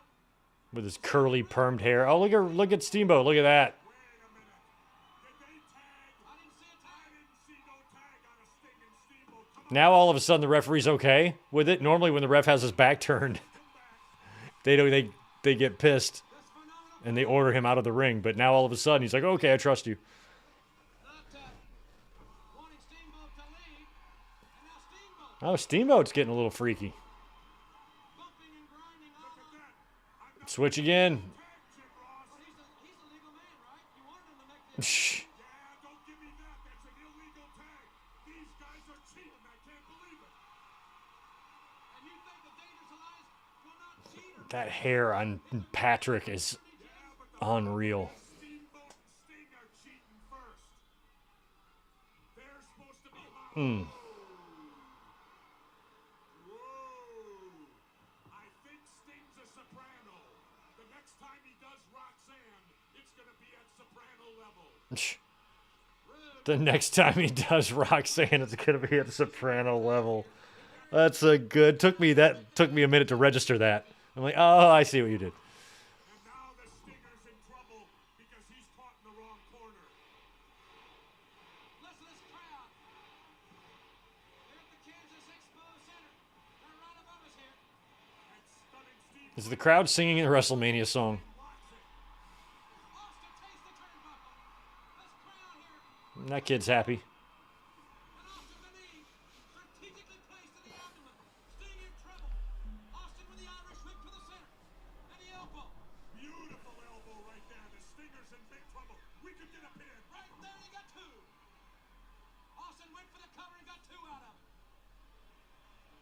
Another tag. They're tagging in and out now. Now you notice Austin and Rude are making legal tags. And they're making Yeah, Austin and Rude are playing by the rules. Babyface is cheating. Austin staying in there. He's got a 5 count to get out of the ring. He's using that to his advantage to double team the Stinger. front face lock applied by ravishing Rick Rude as Sting tries to make his way to his corner to tag Ricky Steamboat. Well, if they tag, it'll be the first legal one of the match. They're close. And Rude knocking Steamboat down before Sting can make the tag. Now he goes for the lateral press. He may have him here. No way. Well, Rude made a mistake there. He got a little bit overconfident, Jim Ross. He should have hooked the leg. He did not hook the leg. You got to do that. Just even though Sting has had major The last two matches have had. with the signing of that It's been 10 guys. disconcentration in this It's just been an unbelievable amount of talent. Major setback for him if he gets pinned here. The Clash of Champions, if he goes down to the It screams 1992. Austin again. Especially that last match, my God. Precluding a tag. Irish whip Sting in again. Sting, this time. Trying to go for the sunset flip. Also with a wide base. And whip for a right hand. But Sting avoided it. And Sting makes the tag. And here comes the Dragon. Steamboat is well rested. And he's nailing Austin. And Oh. the martial arts blows. The Dragon now in control offensively of this tag team battle. I would have loved to see Steamboat and Rude go at it for the IC title in WWE. That would have been fun. Referee better get some control in there. He's got 3 men in the ring. There's only supposed to be 2. Martial arts to the abdomen. A forearm to the kidneys. And Steamboat up from the shoulders of the television champion. Yeah, I think Steamboat and Austin, have like a Bash at the Beach match in like 94. Rude now interferes. Rude came in illegally. And so did Sting, so it's all fair in love and war, Jim Ross. And indeed, this is a war. Jim Ross and Jesse the Body Ventura at ringside. Live here on TBS and What an Elbow. He taught him Jesse would only get to stay there like 2.5 years because then Hogan would come in. is now going to eat Rick Rude's knee. The Dragon in major, major trouble here. Going to get double teamed in the corner. And a classic tag team strategy. They are keeping Steamboat in their half of the ring. That's right. That's important. In any tag team confrontation, you want to cut the ring off and do it on your side of that 50-yard marker. Again, the tag made, and look at Steamboat's positioning. Near the corner of the Dangerous Alliance. Steamboat has such great cardiovascular conditioning. And great resiliency. With his reverse. Tag out, Steamboat. Great agility by Steamboat. Trying to roll him up, but Austin held onto the rope. Austin at 258, Steamboat 235. But Steamboat, quick inside cradle, and again Rude in. Sting and Rude in. We got all 4 in there now. Referee's losing control. He's losing control. Awful looking backbreaker by Austin there. By ravishing Rick Rude. I think Austin and Steamboat are the legal men in this match right You're now. correct at that. Austin and Steamboat are the legal men, and Sting's taking it to outside the ring. We're on the ramp. Austin battling out here in the rampway. Austin better watch out. He could get counted out. He's not. Is Patrick even counting? Sting thrown off the ramp. Rude and Steamboat hammering away. Back in the ring. Now Rude goes back to the apron. And Austin continues with a backbreaker on Ricky the Dragon Steamboat. Now Sting's walking back. What was the point of that? Back Sting up on top. Sting the Oh, there we go. No. Jesse is going to have a conniption fit. What kind of company did I just show up to? You can't double pin the guy, can you? Is that allowed? Jesse, speak up, please. Yes. Jesse's going to hate that. But there's a rude awakening. Rude awakening on a Oh, now we get a post-match beatdown. Sting went for the stinger. Splash, but he missed. And now's when Paulie and the boys are going to do the damage. Another. There's no reason for Look at Steamboat selling it. awakening. I think the Dragon's been awakened. The human anatomy cannot sustain this. And now he's got that belt. Oh my God. Damn, now he's whipping him. Oh my God, who's this? Oh, security. Security man. Heyman hits him with the phone. Yeah, he's hitting everybody with the cordless phone. Oh, he lost his cordless phone. Now everybody's in there. Security man, the dangerous. Heyman's like, give me my phone. There it is. Now trying to whip Steamboat, but Sting covering on his partner. Well, what the heck? They double teamed for the win. They might as well double team now, and they're whipping. I do not understand why Nick Patrick countered that either. I'm kind of with Jesse on that. Look at Rude lashing away. Sting protecting his partner.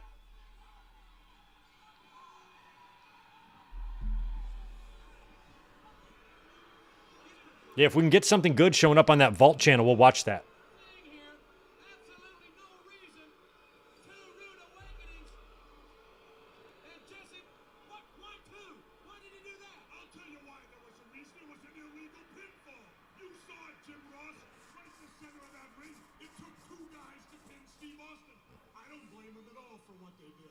Yeah, I kind of don't either. Gonna need some medical attention as we gaze right here in the ring. Jesse was the best heel commentator because sometimes he could be ridiculous, but most of the time he tried to be somewhat logical. At Super Brawl, I will be broadcasting it from beginning to end for the championship of WCW. Sting faces the total package Lex Luger.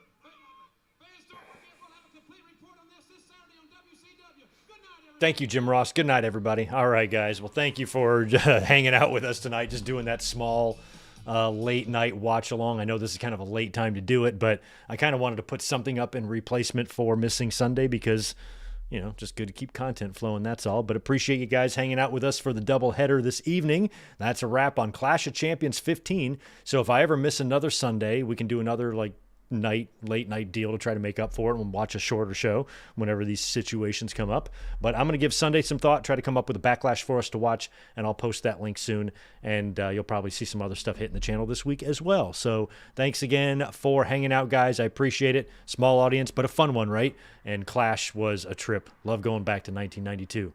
I miss those days. Y'all have a good rest of your Tuesday, and I'll be seeing you soon. Peace.